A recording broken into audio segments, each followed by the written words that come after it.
Welcome to the Digital Patient, where we discuss the latest advancements in digital patient engagement and share stories from the front lines. I'm your host, Alan Sardana, and with me, as always, is SeamlessMD CEO, Dr. Joshua Liu.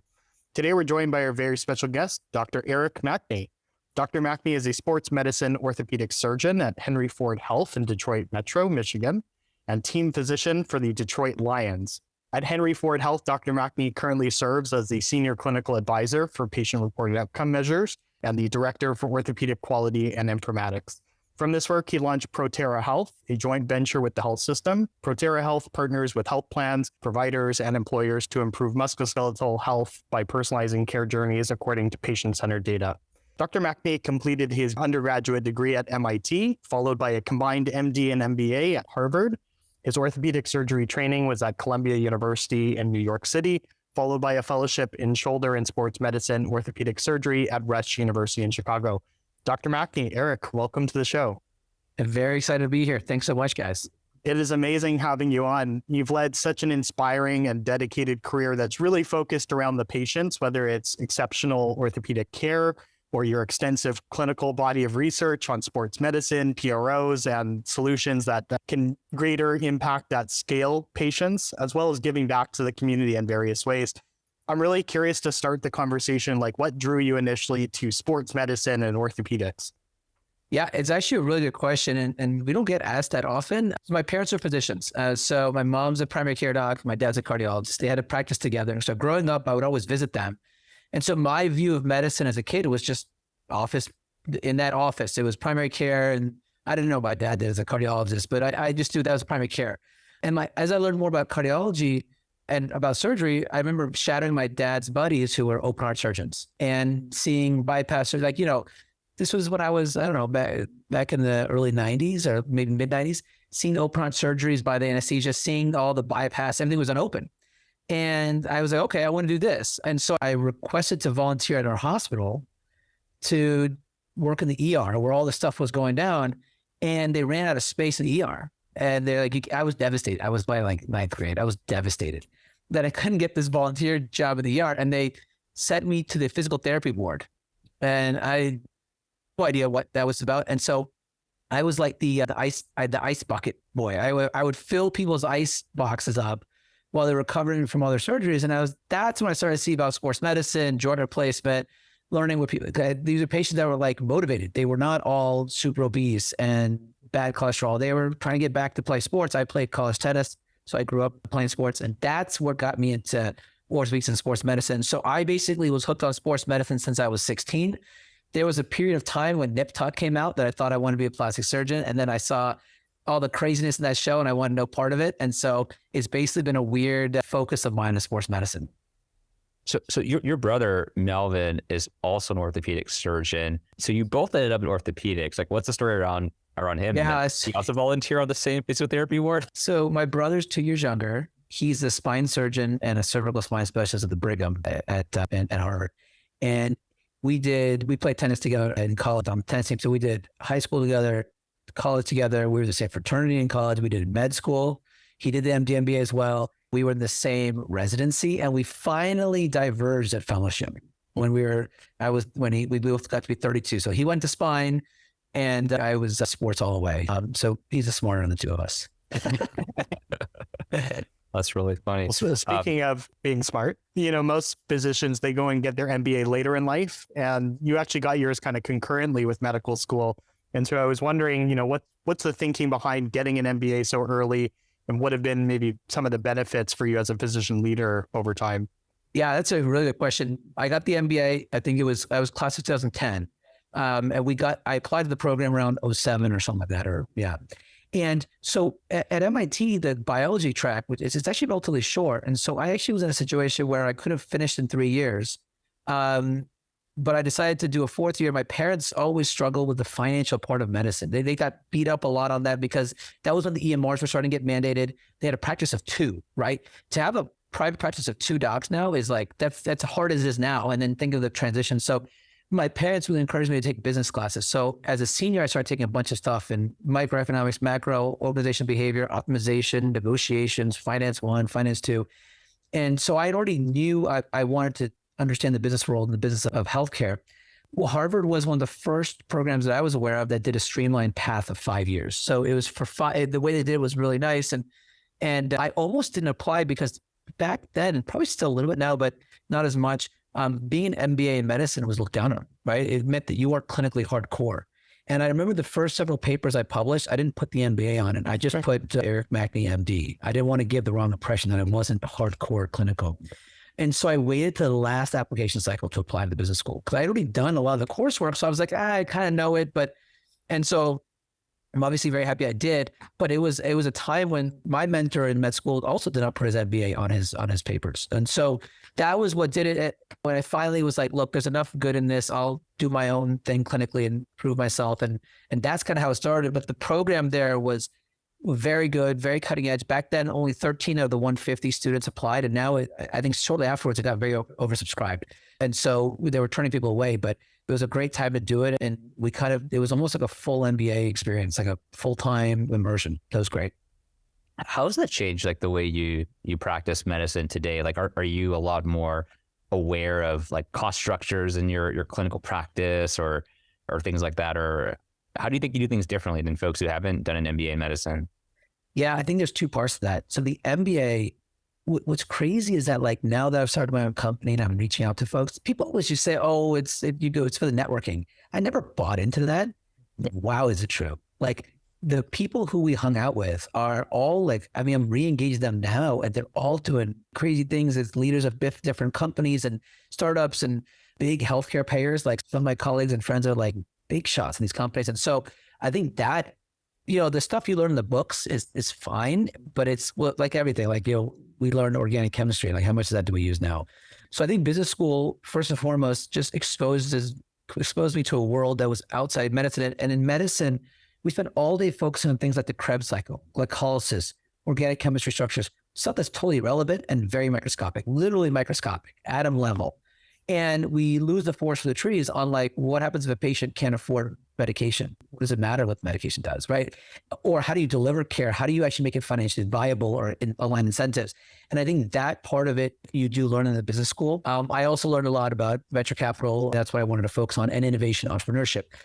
On the other side of that coin, though, is actually was in college at MIT, and it's not certainly unique to MIT, but it is very characteristic of that place, is that at school, there were people that started companies like 22, 23, 24, and big companies, right? Like the Dropbox and all those folks. Facebook, we were the fourth school in that. So, with contemporaries down the street.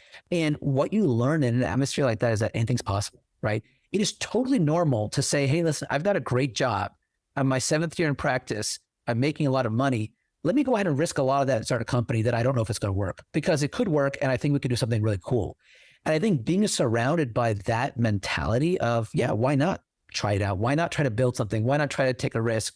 That I think has shaped my thinking very heavily. And again, I don't think it's unique to where I went to school, but it is, I think that's even had more of a mark on me than the MBA, but they're both very relevant. I think that the network piece is such a great point. I mean, when people ask me like, hey, Josh, like, should I join this like accelerator or some sort of like incubator program? And I always tell them, hey, forget whatever the curriculum is in these programs, look at who the mentors and the alumni are, because the network is really what you're getting out of it. And if you like what you see in like the mentors or the alumni, like great, do the program, but like don't even look at the curriculum. That's not really going to be the value out of it at the end of the day. So like, I totally agree with you on that. Yeah. And you don't even know what you're going to come your way or what door's going to open. Or, I mean, even with you, Josh, it was on, I started getting a little more active on Twitter, or just at least we're consuming it. And you reach out to somebody, and a lot of people won't. It's funny. It's like, the higher up the food chain I get, the totem pole I get in my professional life, like the lower I feel, because like I'll reach out to folks on LinkedIn or Twitter or cold reach out, and like I'll have 23-year-olds not return my call. And usually as a surgeon, we're kind of used to people more inbound. But doing this whole startup thing, it's like it's just another step. Whereas the higher I get, the lower I feel. But you reach out to some folks, and then you will resonate. Like that's how we connected, and here we are today. And I've picked your brain on a bunch of stuff. And I think that networking mentality, if you just, and what else is interesting is that with networking, and then this, both of you guys know this full well. Like we always think of networking as like, what can we get out of it? And those who do it well, and I'm not saying I'm there yet, but the more you like help, the more it just comes back 10x. And I think that that is also something that it's certainly not like explicitly ingrained in college or business school, but it's something that I think people learn with time. So many great points. If we could just unpack a couple real quick. So one is, I forgot to mention, so Eric and I actually met through Twitter. So I think you're actually the first guest we've had that happened because of Twitter. I don't know, Alan, if I'm misremembering someone, but I think this is the first time. Yeah, I reached out to you several months ago. I'm like, oh, this is an MD founder of a company that seems to be actually like with a product and sales, and they're doing something. So I should probably reach out and see if we can get some advice. And it's funny, like I called my brother today because he's my co-founder, and I'm like, hey, listen, I met a new guy on Twitter, and he's like, congratulations. I'm like, because he hears me say it all the time now, like that. I'm just calling like random people and seeing who we're trying to call and see if we can start up a conversation, see if there's some synergy or compliment. Everyone's in the same rat race and admittedly in very different parts. But yeah. Totally. So I love the Twitter story, and I love your second point about just like code calling and having humility to just like randomly contact people and just see what serendipity happens. And I'll share a quick story that actually your story reminds me of. So when we were raising our seed round maybe 7 years ago, I didn't really know that many investors. Like I didn't have a lot of folks who could introduce me and refer me and all that. So I was going down LinkedIn, Google search AngelList. I'm looking up physicians who angel invested and just randomly contacting physicians. And I met one surgeon who actually met with me and said, that's really not up my alley. And I said, no problem, that's fine. And then a week later, out of the blue, he emails me saying, I was talking to my brother, who's also a surgeon, and telling him about your company. And he was actually a lot more interested than I am. Yeah. So I'm going to connect you to him. I'm like, oh, great. And so I met his brother. And like after 30 minutes, he was like, oh my gosh, like this is the future. I'm going to invest. And who would have known that it was the brother of a guy I randomly code contacted? Yeah, I need more of those phone calls coming in. So, but it's funny because I, as a health system leader, right, overseeing a lot of these initiatives, I'm the person on the other table where the inbound of vendors is like, it's like an onslaught. It's all the time.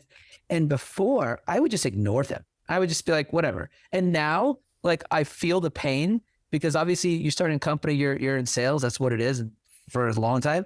So now I respond to almost as much as I can to every inbound and say, look, I'm not the right person, but here's a person to talk to. And if it's compelling enough, I'll just make the warm intro because I get it's this kind of blind faith in karma that the gods will bestow upon me back if I keep doing this. So I try to help, but it's funny because I've always been on the other side, listening to these pitches and listening to seeing these slide decks and these 8x ROI in 6 months and all this stuff. And now I'm trying to figure out how to be on the other side of it.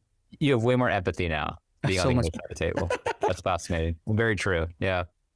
100%. And acting like a sponge, right? Like learning from everything, every person that you're encountering, every cold call that you make, and taking that knowledge back with you, gaining more empathy. That's awesome. Eric, following the first wave of COVID, you took on additional responsibilities as the director of quality and informatics for the orthopedics line at Henry Ford Health. I'm curious, what drove you down that path and why around that time? So a lot of folks aren't familiar with the concept of a service line. And admittedly, I'm still relatively young in my understanding of how these service lines really function best. But in essence, at Henry Ford Health, we have basically 5 hospitals, at each kind of relatively distinct. And over the last several years, they've come into become a service line where the orthopedic service line, at least from an orthopedic perspective, the goal was to try to standardize as much care as possible to promote quality, cost savings, financial performance, skill development, whatever it is. And that service line was coming about, 2019, I think.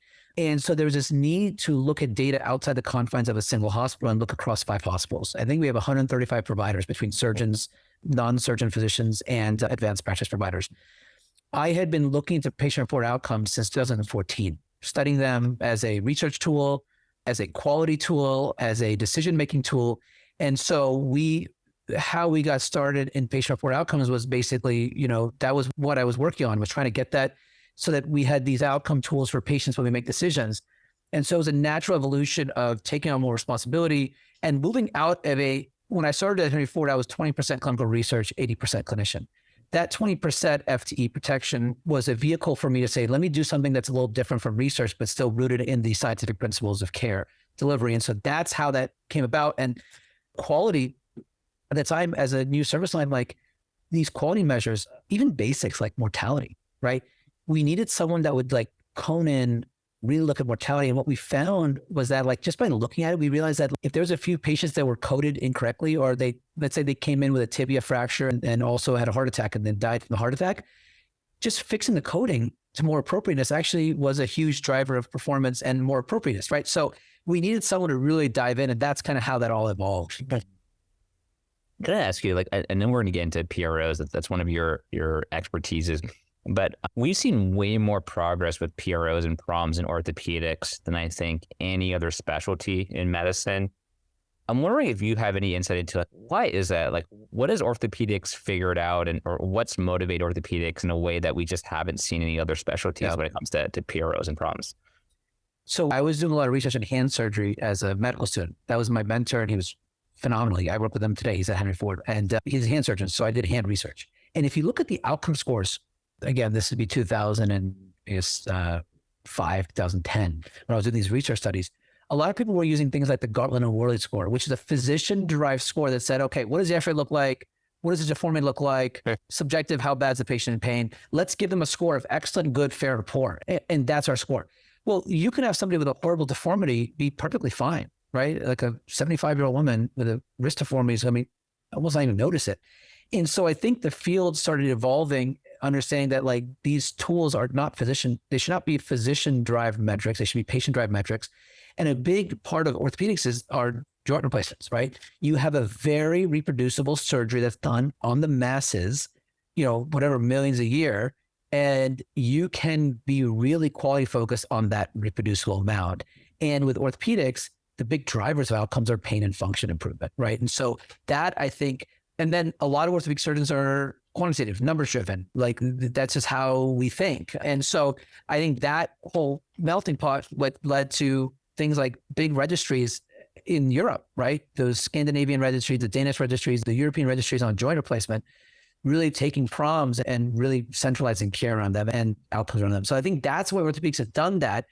And then the cornerstone of research is PROMs, right? And I think a lot of my effort has been trying to figure out how to take PROMs out of a research tool, which admittedly 99% of surgeons don't do, and make it a clinical tool.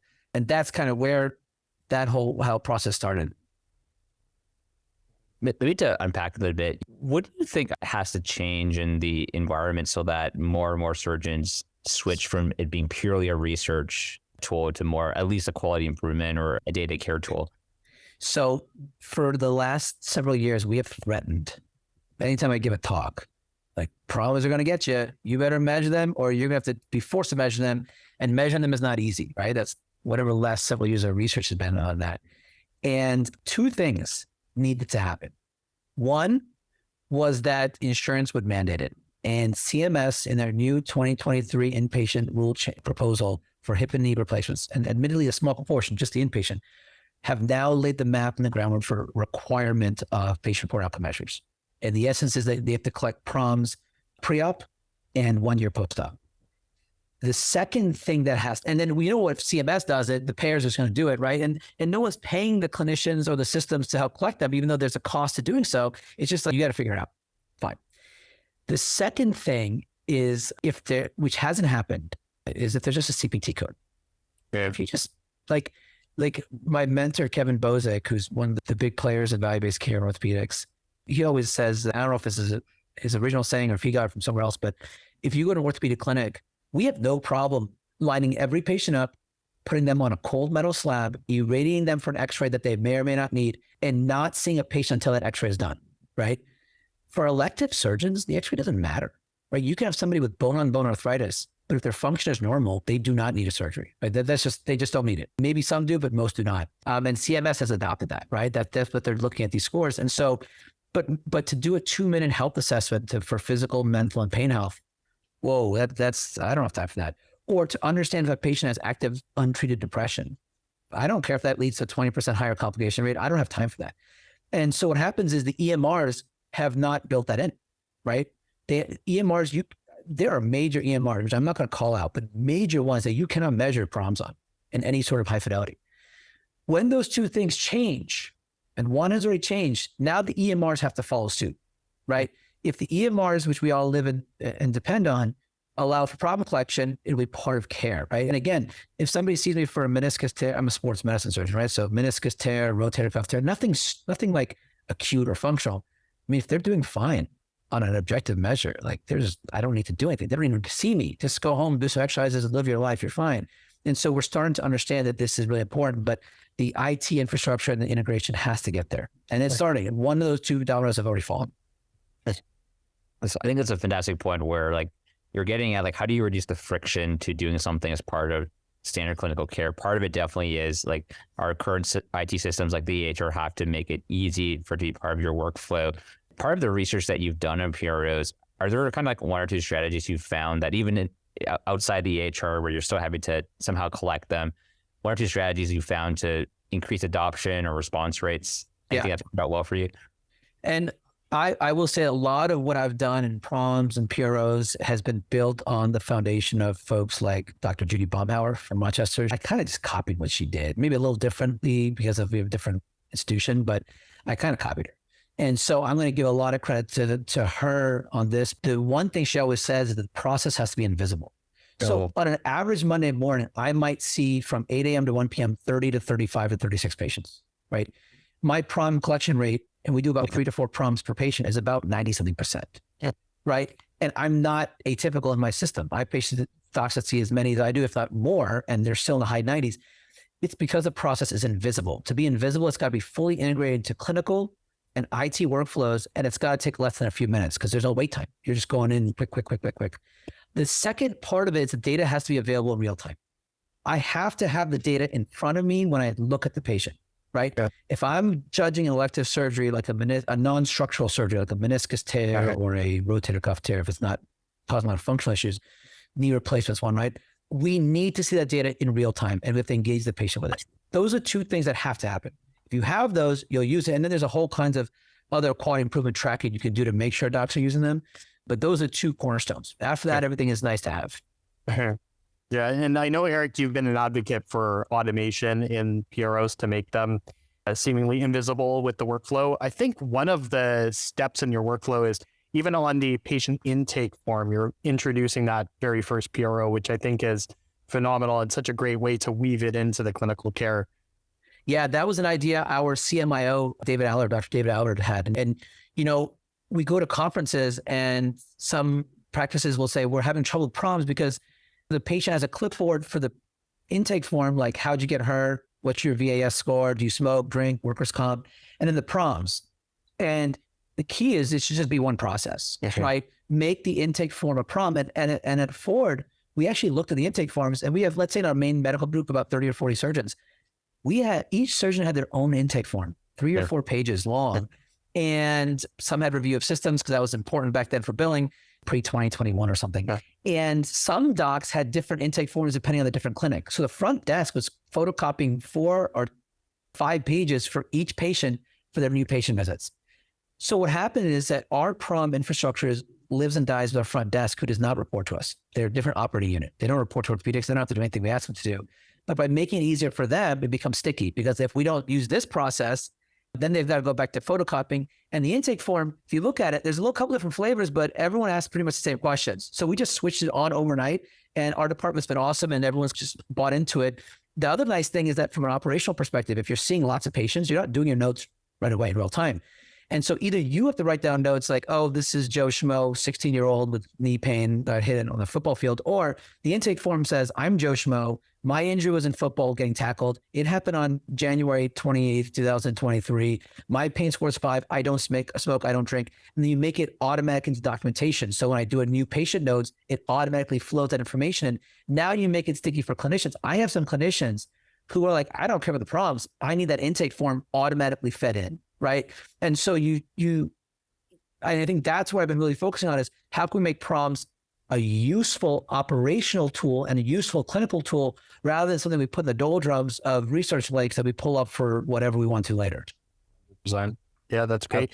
That's a fantastic insight. It's like basically add so much value from the PROMs into the clinician workflow, and then they can't live without it. Yeah, and we've got, like I said, we've probably collected almost 900,000 data points so far in a few years. In our service line, we have screened over 100,000 patient visits for depression in orthopedics, right? I mean, that's kind of wild. We do a PHQ-2 on every patient. We used to do a PROM suppression. And what's crazy to me is that like in the beginning, I was, really managing it and making sure the compliance was good. And our goal ambitiously was to be at above 80%. And we stuck there. And we got populations that are very elderly that don't use technology or don't speak English, right? And it's a very diverse metropolitan area. But I think the stickiness has helped us, and the invisibility has helped us stay on a cruise control and not needing babysitting the whole time. Amazing. Good segue to, and what I love is actually your story makes a lot of sense from a narrative point of view. So, you had this incredible expertise in PROs and PROMs. And then more recently, you were motivated to take the expertise and start this new startup called Proterra Health, where you're using a PROM-driven, data-centric approach to help guide patients to more appropriate and cost-effective care. Love to learn more about the origin story for Proterra Health and what you're hoping to accomplish. Yeah, as a little backdrop, when I was in college, I entered the MIT 50K competition a few times. I can't remember everything I submitted, but like a couple of times we got to be, I advanced one round. It wasn't earth-shattering. But I remember submitting the idea for a kind of ZocDoc type top physician marketplace in 2005, because I was a first-year medical student. And then in residency, we started an online physical therapy company in 2012. The big MSK digital companies actually came around in 15 and 16. So I've always tried, and in med school, we started a company called Money for Study where, we were walking around the med school and it's like, get paid $50 to do an MRI of your brain or get paid $3,000 to do a sleep study. So we made a website that could collate all that. But each time I tried to start a company, I didn't have the financial means or the time means to really work on it. We had a company, Physiolife, that was a physical therapy company. And we didn't know, we filmed all these physical therapy videos and we didn't know who the customer was. I was a resident at the time. I had no connections. I was a third-year resident and no money. And so we were trying to pitch this to physical therapy companies. And we actually became a finalist in the Harvard Business School alumni competition for New York on it. And I didn't know, we didn't know what we were doing. And so I think that now that I've gotten more expertise on PROMs and how we could democratize these tools, and also more connections in value-based care and understanding of value-based care, I think I may have a little better insight into where this can go as a company. And so Proterra Health was basically looking at the clinical transformation of Henry Ford and saying, can we democratize this? In our primary care sports medicine physicians, we have about 5 or 6 of them. We did a survey and 100% of them look at PROM scores before they refer a patient to a surgery. Yeah. That is probably the most proud of anything I've done. And 80% of our surgeons say they look at PROM scores before they decide for surgery. Not all the time, but sometimes. And I think that is moving the needle. And I don't know how many unnecessary surgeries we've prevented. It's kind of hard to prove the counterfactual. But if we can democratize that to those who don't have a sophisticated IT infrastructure with Epic that can measure PROMs, like that's a small minority of surgeons. But if we can make PROMs so in your face that we're using them, that's the goal of what we're trying to build. And so to clarify, you said that 100% of primary care physicians were using the PROMs to help decide a referral to orthopedics. Was that like anyone at Henry Ford who's like a PCP was? No, that was just in our orthopedic department. And again, it's only a small subset. Like, we have, a handful of primary care sports physicians. Mm. But a lot of patients will come in and say, I've got this meniscus tear. I need to see a surgeon, right? And as a primary care physician, there's not a lot of recourse to push back. And the docs know, or the clinicians know that the patient doesn't need a surgery. But it's hard because the MRI is saying they have an extruded, degenerative, complex, multidirectional meniscus tear, and the patient's getting nervous. But with PROMs, the provider can say, look, you have this tear, but your function is normal. Pain is only mildly elevated. You'll probably do, and we've actually published thresholds of if you're under a certain range for function or over a certain range for pain, you will do well with surgery, and vice versa. You won't do well with surgery. So now we actually have cutoffs that say, you will probably not do well with surgery. So getting that information out there, engaging the patient and the provider, both of them, that's where you kind of change thinking. So we are at Henry Ford to try to get PROMs into our fabric of primary care. Primary care has always used PROMs for like depression screening, right? That's been a cornerstone. And the key is just where can we use things like pain and functional scores for patients, not just musculoskeletal patients, but heart failure or maternal health, right? This is not unique to just orthopedics. And so this index that you've built, let's say for orthopedics to kind of give guidance on like thresholds for maybe whether or not they would benefit from surgery, for example, if there were other health systems who've kind of reached out saying, hey, we'd love to be able to kind of access and leverage this or index or database you've built, Is that still relevant for other systems, or would you say, you know what, like we can help you learn how to do it, but you really need to build your own regional data set for it to be relevant to your population? Like, how do you think about the relevance of your data set and sharing that potentially with other health systems in different places? Well, we published our findings with the cutoff points, and others have done so with joint replacement. There's a group that published their findings in back and spine surgery with the ODI form. So you can actually plug in the data points from these questionnaires and data points on a web tool, and actually will tell you % success in surgery. I think one of my big gripes with PROMs to date is that we haven't done that research, right? Like we have these tools and we don't know, there's been some research out there, but not a lot on what is a reference population, right? For a young, let's say a patient who's a 35-year-old Black female versus a 65-year-old white male, right? Or whatever, what is a normal score, right? Because what we think of as normal ranges they're not age or gender or demographic matched, right? And so we haven't done that research yet. And I think that's been a huge failure. And that's part because we don't collect these tools and apply them. So I think we're only scratching the surface and there's a lot of debate on how do we use PROMs for individual clinical decision-making? That's not straightforward, nor is it really super well validated. We have thresholds that we look at, but we as a field have not done that. And I think that is what next needs to be done. But I'm still not seeing a lot of research. We did a study on PROMIS, physical function and upper extremity function on college athletes, like literally Division 1, 2, 3 athletes. And the reference score is very different. Now we know that these tools are calibrated with 40-year-olds, but like we should probably know what a normal function score is for an 18-year-old athlete, right? I mean, we should know these things so we can make better decisions. So if they have a normal score on a meniscus tear, but it's really 10 points lower because they're an athlete, we need to know that. And I think that's got to happen. Great point. So Eric, I want to shift gears a little bit, but I do think this question might come back full circle to PROs, but you wrote a great article in Harvard Business Review a few years back around the 3 myths of machine learning in healthcare. The myths were that ML can replace docs, 2, big data and data scientists will guarantee success. That's a myth. And 3, successful algorithms will be adopted and utilized. I'm wondering can you unpack the reality behind these myths? I'm laughing because I haven't thought about that paper for a while. And I think it was like, I don't know, what was it, 16, 17? I don't know. I think 2017. Yeah. And it's funny because all this stuff and then media in the last, or chat GPT, all that stuff in the last month and it passed an exam that's rooted in textbook data. It's not hard to like that's. And so I think that like the question of AI and ML aside, it's funny that it's now becoming very relevant. And so I think where founders struggle, right? And Josh, this is no knock on you because I know you finished med school, but I don't know if you lived the painful existence of a practicing physician dealing with workflows and stresses there, but you probably have a very good appreciation for it. But like, I think some founders who don't have that appreciation will come up with a great tool that's got a lot of bells and whistles and it doesn't integrate, right?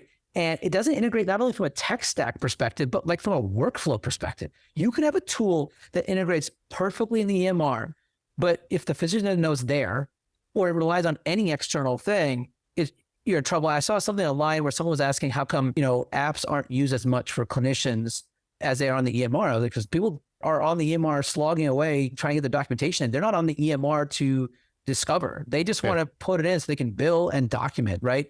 And I think that developing technologies without that clinical understanding of the workflow, not how do you treat a patient with COPD or how do you treat a patient who's crashing with a heart issue.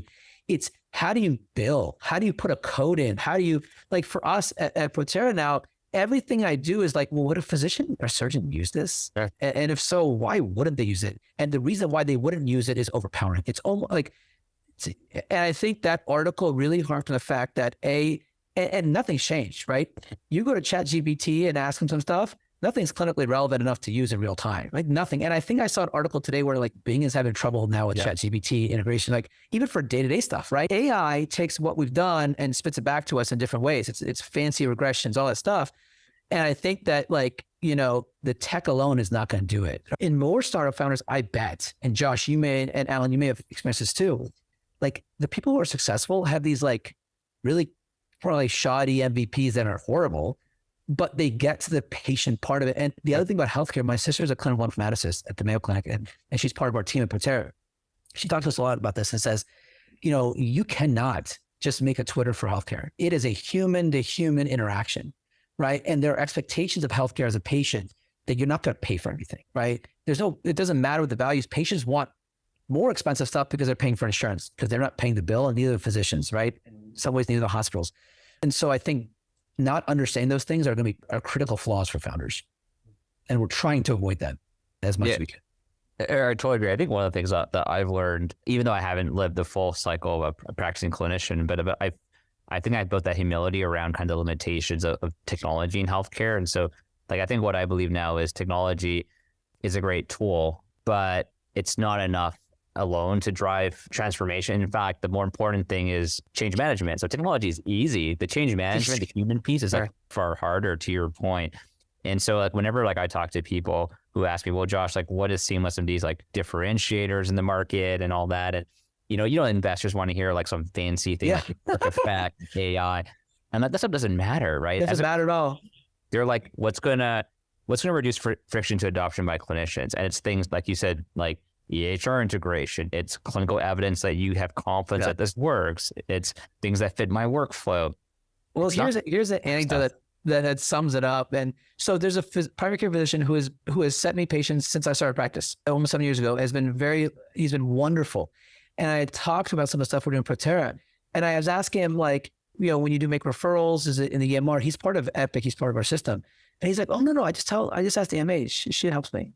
And it just shows you it's a total bypass of technology, right? There's no order, there's no integration. His staff does it for him, which is fine. But that's how a lot of people work. They have their staff helps them. They're not putting the order, they're bouncing around seeing patients. And if you don't understand that, your integration will not help. And I think, and Josh, you saw it enough in your primary care clinics and on the wards and the ICUs and the ERs. So you saw it. But if you don't think of that first and center, that just blew my mind. I was like, I've known this doc for 7 years, and I still blind because a lot of people put orders in the computer. And we were going around and talking to docs about Protera a little bit, and I was like, you can text us. Oh no, you got to put an order in. So it's just that philosophy that it's got to be workflow driven, and it's not the same for everybody. Yeah, and thinking that you could just reinvent entire workflows for incredibly busy clinicians is just you just can't. It's crazy. You have to collaborate with the existing workflows for sure. I'm always impressed when there is a startup that has no clinicians on the team. I'm like, how do they do this? I admire them because we're trying to aspire to that. And it's impressive because even getting an audience, if I stop by a physician's office as an orthopedic surgeon, I feel perfectly comfortable saying, can I talk to one of the docs in the office and talk to them about whatever I'm doing? I did that when we were starting in practice. When I was starting in practice, I was going door to door. I was giving talks at baseball facilities. I was giving talks at primary care clinics, physical therapy. I was sales, right? We were starting elective practice. And it's so much easier for me to talk to clinicians because I'm living the same pain. And to have a surgeon who's trying to improve value-based care and decrease the number of surgery we do, it's a compelling value proposal. The funny thing is the innovators who don't have clinical experience, the good thing is that you are way more naive, meaning that if you were clinical, more often than not, you're like, no, this is not going to work. What's the point in trying to fix things? No one listen to me. But when you're not in healthcare, you're like, oh no, listen to me. Of course I'll change that. Of course. And it's funny is I hear about startups that are yeah, we can improve billing. You find me a physician, a primary care physician that don't care about billing and revenue. They're there, but they're a certain subset, right? You can't say that every physician cares. And the ones who care about the billing are really fascinated with the business side of medicine. And I love that, right? They're trying to figure out how to be efficient, how to be operational, I think maximize revenue is important. I really do. So I bond well with them, but a lot of physicians don't care. Whatever. But some say you guys keep the billing. I'm like, that's not how it works, but fine. But a lot of people just don't care. And that understanding of that lack of understanding that not everyone is driven by by one incentive can also be very devastating. 100%. Fantastic point. Actually, just curious. So now that you've been on both sides of the table, if you were to give advice to some of these non-clinical entrepreneurs, innovators who are trying to reach out to people in healthcare to get their attention, and let's say they were to send you a cold email, what would you advise? What's the best way to break through the noise if you're trying to, land a meeting with someone like yourself? Yeah. The big question is, what justification do you have that you think the system is broken, that you can fix it. And it's not to mean that it's not the case, right? But like, it's like when I was doing Physiolife as a resident, I didn't know the system was broken and I didn't know how to fix it, even though I was an orthopedic surgery resident. Now I have a little different vantage point because I've been living in it. And so if you're a 25-year-old founder trying to fix healthcare, you better have a very good justification to know that you're onto something. And I'm not saying you're not, but it would be helpful if you had like, why not have a clinician or a subject matter expert or a health plan leader or whatever? Like, why not have somebody on the team that's helping you make these calls? If an orthopedic surgeon called me or a healthcare leader called me, I'm going to answer the phone. But if it's a 25-year-old that's saying that I know how you can, I don't know, do whatever, like I'll talk to them now because I'm more sympathetic. But like, I'm going to first be asking, like, how do you know this is relevant? Because even I don't know what's relevant in my own field and I'm struggling with it. So how do you know what's relevant and what background do you have that makes it relevant? Then I'll listen to you, or at least then I'll push forward what you're trying to do. I think that's one of like the most fascinating things I've learned about like the healthcare technology or healthcare in general when it comes to these sorts of relationships with like industry and clinical. In any other like industry, it's so common for like, let's call it vendors or companies to be on stage teaching each other things. But in healthcare, like that's a no-no. In healthcare, you want clinicians being on stage describing the innovations because no one trusts vendors. It's such a different world. And I think your point is really valid. You want to hear from your peers who you trust. Yeah. And, I'm shifting my conferences that I go to now because it used to be only orthopedic. Now it's variable because, what we're doing, the health system and Proterra. And it's funny, like I know people have the booths and they've got the vendor tags. I think we've talked about this, Josh. And if you're a clinician navigating among the masses, the networking and the warm leads, look, they're all pan out, but like the warm leads are like, when I give a talk about PROMs, I don't talk about Proterra, but people come up to me and then Proterra comes up, right? And so being a subject matter expert or having somebody on your team, that CMO or whatever, chief strategy officer, like I am always impressed with companies who don't have that. I don't know. That's Herculean that you can accomplish this without it, because your life would probably be easier if you had a real bona fide subject matter expert that's on the team. And maybe it's hard to find them, but I think physicians are much more open to those things now. Spurge, I think I heard a stat a couple of years ago that I think a third or something of Stanford's like graduating medical school class is not practicing clinically or chooses to work for a startup or something else. So it's definitely changing. It's definitely changing. It's that's the other end of the spectrum. Oh, yeah. At Harvard, after I left, I think there was all these protests, and it is our policy, like you can't take a pen from pharma. So or any industry company, you can't take a pen, a dinner, nothing like that. And I see a lot of merit in that rule because there is conflict of interest. Unless you take a pen from every company, right? Like you're gonna like orthopedics is very prevalent. We're in the news all the time about this kind of stuff. It just is what it is. And so, yeah, I think that it's a very different philosophy. I think Stanford is on one extreme. And I think there's a few others like that, but they're definitely on one extreme. And I like it. I think it's great. Self-selecting. Yeah, that's great. So, Eric, I wanted to get your thoughts on this just because you've been pitched probably thousands of times on all these different innovations. I'm really curious, given the digital transformation and innovation that's come about in the past 5 years, at least there's clearly this explosion of different innovations, everything from chatbots and remote patient monitoring and digital care journeys. What are you most excited about today? I think that it's daunting as well, but I think the shift of risk to providers, I think that, health plans, and I'm talking to a lot of them now, health plans, I've always thought they're the ones that were, in the best position to manage risk, but really it's the physicians, it's the providers, right? And I think this shift of risk to providers is daunting because we don't have the tools, right? That's why these companies are coming about. And adopting solutions or point solutions or tech integrations is really hard to do. So we have these providers that are in big systems that are taking more risk, but are not in nimble situations. That's why I love Henry Ford, because Henry Ford is an academic institution, level 1 trauma center, integrated health system, but we have our own health plan. We have an ACO. We have an employee population with 20,000 employees at risk under our health plan. We have Medicare Advantage. We have risk-bearing contracts with the big employers.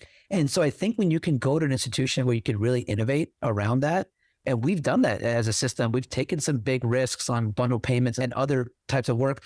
So I think that it breeds the innovation that we never would have had right? I have a lot of friends in big systems, big academic systems that are 99% fee for service, right?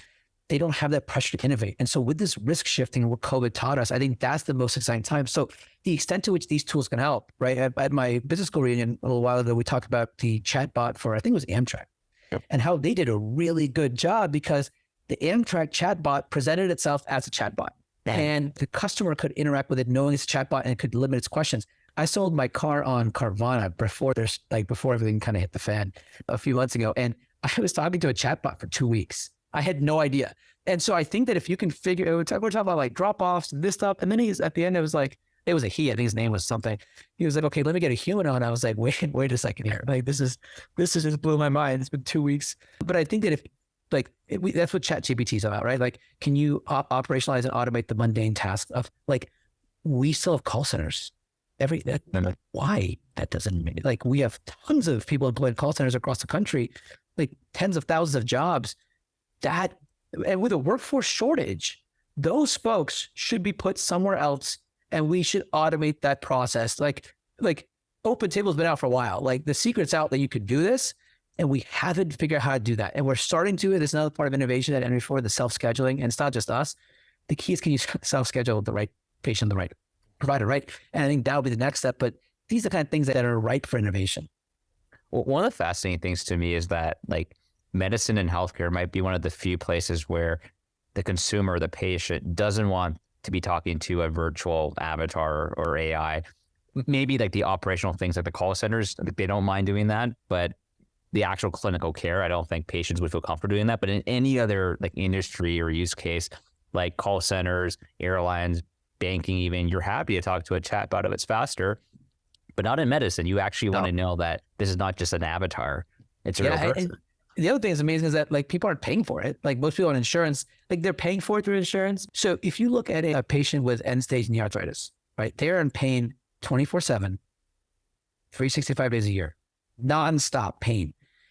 And a knee replacement, if you look at let's say an out-of-pocket cash cost, maybe $20,000, $25,000, $30,000 maybe. And we will go buy a Honda Accord for $30,000 that we will drive for 3 hours a week and have no problem paying cash, right? Or financing it.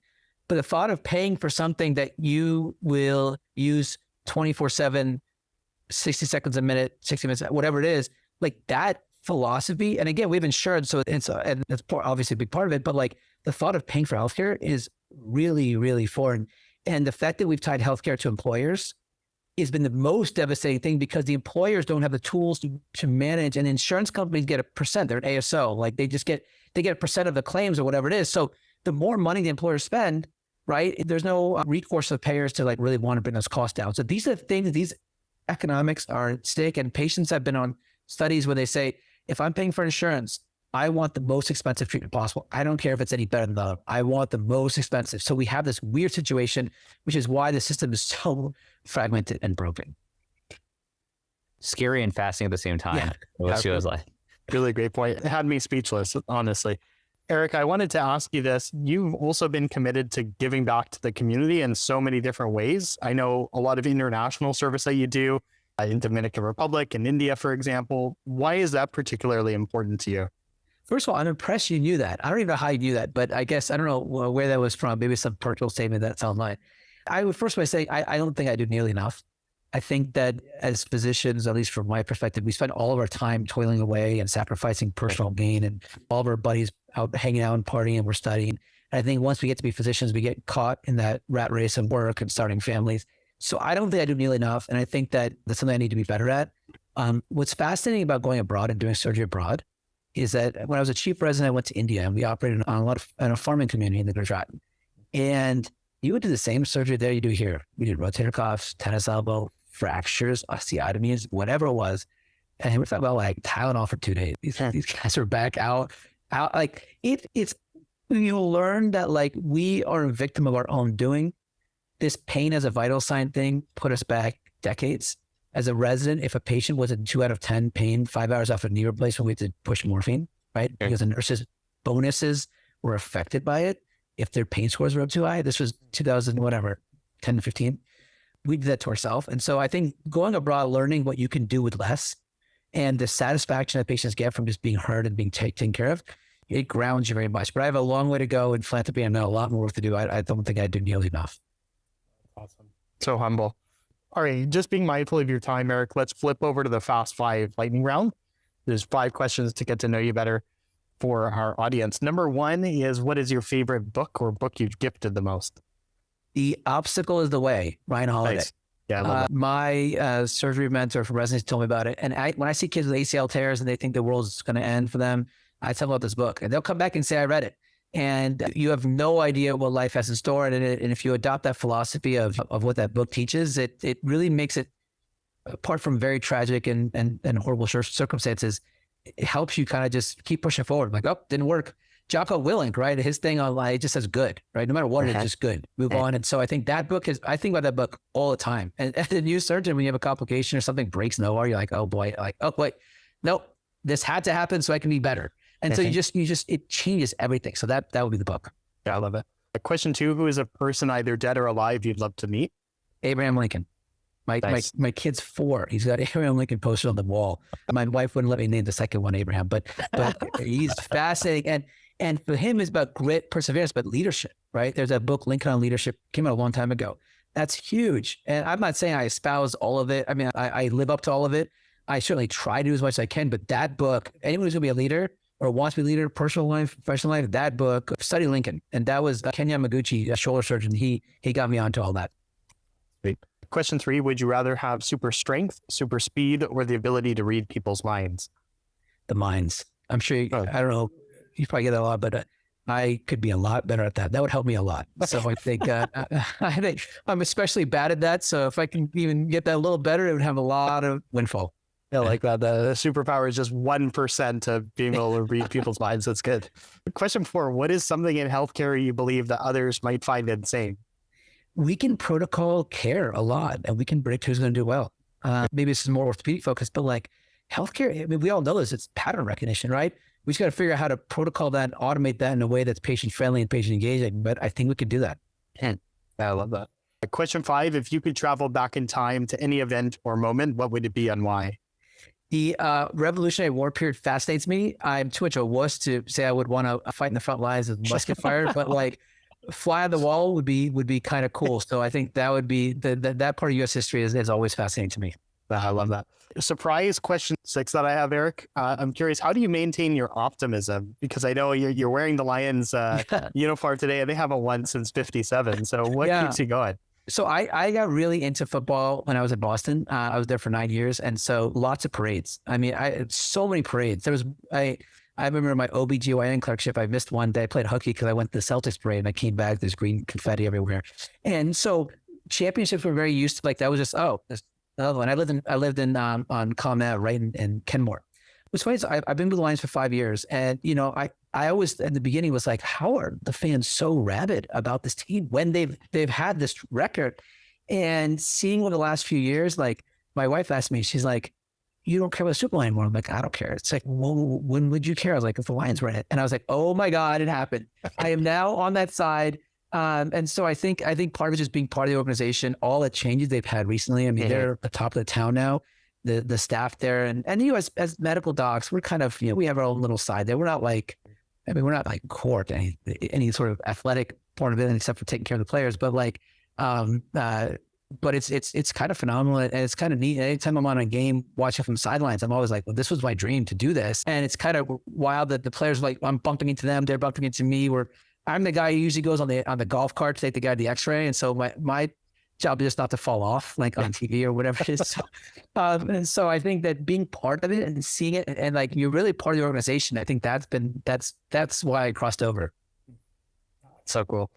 Well, that's amazing. Eric, I want to thank you for coming on the show today. You've sprinkled so much wisdom. I hope that some of the audience out there has really understood what you were talking about with PROMs and can maybe incorporate that into a seamless workflow that's invisible in their own practice. You can find Eric on Twitter at Eric Makhni, MD. That's EricMakhni. And that's a wrap for this episode of The Digital Patient hosted by SeamlessMD. You can follow us on Twitter at SeamlessMD. And if you like the podcast and you want to learn more, you can visit www.seamless.md. Eric, Dr. Makhni, again, thank you so much. Thanks so much for having me.